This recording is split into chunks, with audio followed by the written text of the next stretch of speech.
Hello বন্ধুরা, চলে এসেছি আজকে আমাদের নতুন ব্লগে। আমার বেস্ট ফ্রেন্ডের আজকে বার্থডে, তো একটা ছোট্ট করে একটা সারপ্রাইজ করবো। এখানে একটা সাজাচ্ছে, হ্যাপি বার্থডে লেখামেখা এইসব হবে, বেলুন বেলুন ফুটিয়ে কেক কাটা হবে। কিন্তু আজকে মেন ভিডিও এটার জন্য না, মেন ভিডিও অন্য কিছু ছিল। চলো দেখাচ্ছি।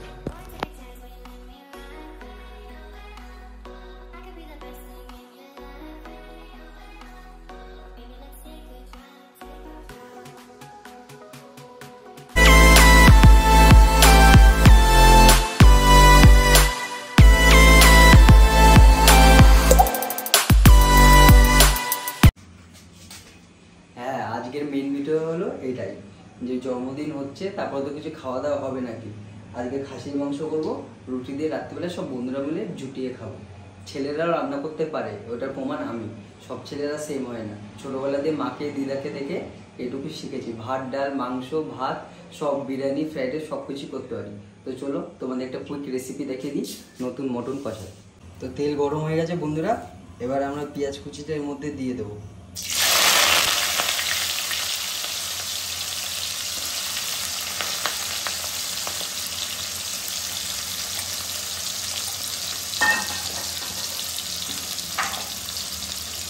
হালকা একটু নুন দিয়ে দেবো। তাহলে যতক্ষণ পেঁয়াজটা লাল লাল হচ্ছে না, এটা ফুল ফ্লেমে ভাজতেই থাকবে। তো দেখতেই পাচ্ছ অনেকটা ভাজা হয়ে গেছে। পুরো লাল লাল করবো না, কেন কি পুরো লাল লাল করে বেরেস্তা হয়ে যাবে। কেন কি আমরা মাংসটাও এর মধ্যে গিয়ে ভাজবো।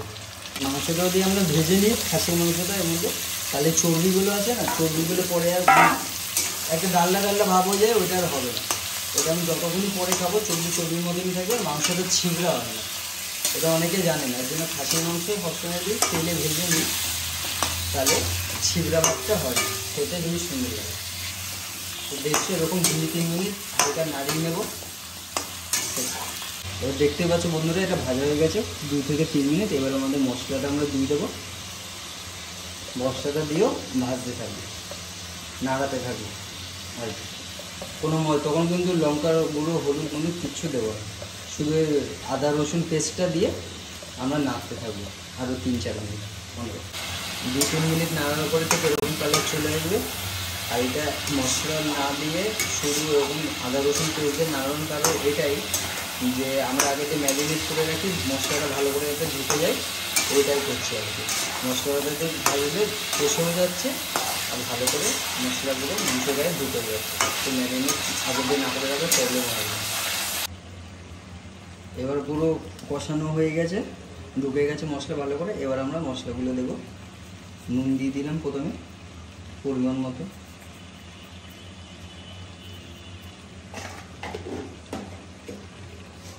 তবে একটুখানি লঙ্কার গুঁড়ো দিয়ে দেবো।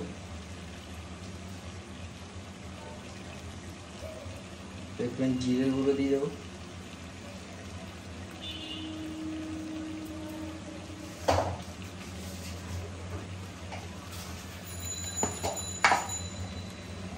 হলুদ দিয়ে দেবো, হলুদের গুঁড়ো।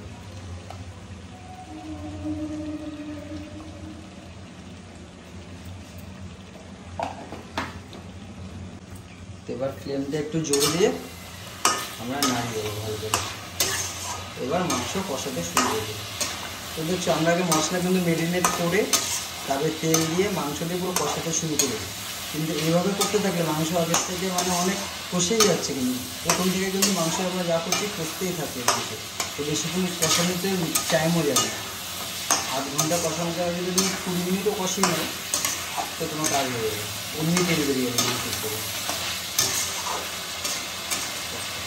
এবার মাংসগুলো আমরা সব কষাবো, যেরকমভাবে মাংস কষাই নর্মাল মাংস কষাতে থাকবো। হাই ফ্লেমে দিয়ে একটুখানি কমিয়ে, প্রথমে একটুখানি নাড়িয়ে নেবো, তারপর একটু কমিয়ে আঁচ, তারপরে মাংস নাড়াতেই থাকবে, নিচে যেন না লেগে যাবে, শুধু মাংস নাড়াতেই থাকবে। আর যতটা নর্মাল মাংস প্রথম এইভাবে অন্যভাবে করলে, যেটা তেল দিয়ে মাংস প্রথমে দিয়ে ডাইরেক্ট কষাতে থাকলে 8 ঘন্টা লাগে, এইভাবে কিন্তু করলে 15 থেকে 20 মিনিটে মাংস কষে যাবে, টাইম বেশি লাগে না। তো আমরা এবার মাংসটা কষাতে হবে। তো দেখতেই পাচ্ছ বন্ধুরা, অনেকটাই কষে গেছে, তেল বেরিয়ে এসছে। একটুখানি গোলমরিচের গুঁড়ো দিয়ে দেবো, একটুখানি গরম মশলা দিয়ে দেবো। নাড়তে থাকবো। এবার পুরো কিন্তু তেল বেরিয়ে গেছে, বেশিক্ষণ কিন্তু কষাইনি, 10 থেকে 12 মিনিট হয়েছে, তাই দেখো পুরো তেল বেরিয়ে গেছে। এইভাবে করলে কিন্তু কষাতে বেশি টাইম লাগেই না।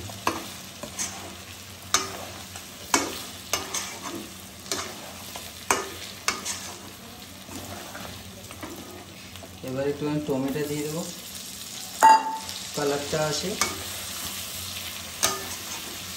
খেতেও ভালো লাগে।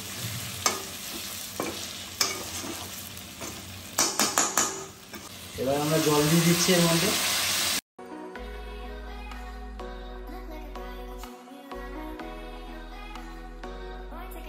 জল দিয়ে একটু হালকা একটু গরম মশলা ছড়িয়ে দেবো উপর দিয়ে, কেন নামানোর সময় দিতে হবে, বেশি দিলে হবে না। গ্যাসটা এবার কিন্তু আমরা পুরো ফুল ফ্লেমে দিয়ে দিলাম। আমাদের মাংস কিন্তু দেখছো রেডি হয়ে গেছে, পুরো কষা কষা হয়ে গেছে একদম। এবার গরম মশলা দিয়ে নামিয়ে নেবো মাংসটা, গন্ধ কিন্তু হেভি বেরাচ্ছে। এবার একটু গরম মশলা দিয়ে নামিয়ে নিলাম।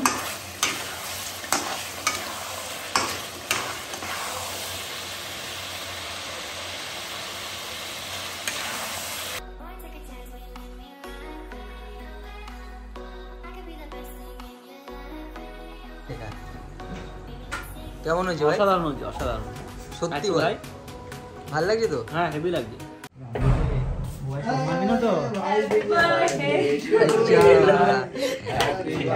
কেকটা দেখ, কেকটা দেখ। মাঝখানে রাস্তা বানিয়েছি বস। আরে ফুলটা দিয়ে নেবা আগে। আরে ওদিকে যাই, পড়ে যাবে ভাই, পড়ে যাবে। কি করবো? ফুদে হ্যাঁ,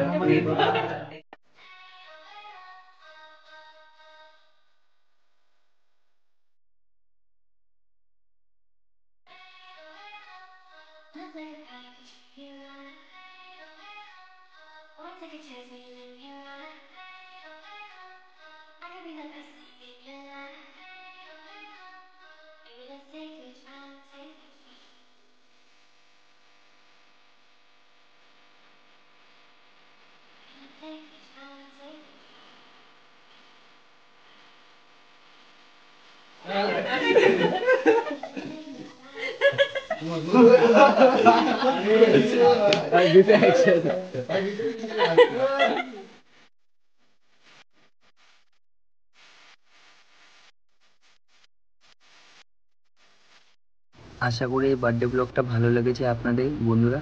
পরের ভিডিওতে আবার জলদি দেখা হবে। আর চ্যানেলটা সাবস্ক্রাইব করা না থাকলে সাবস্ক্রাইব করে নেবেন, আর লাইক শেয়ার আর কমেন্ট করে নিজেদের ভালোবাসাটা আমার ভিডিওতে দেখাবেন।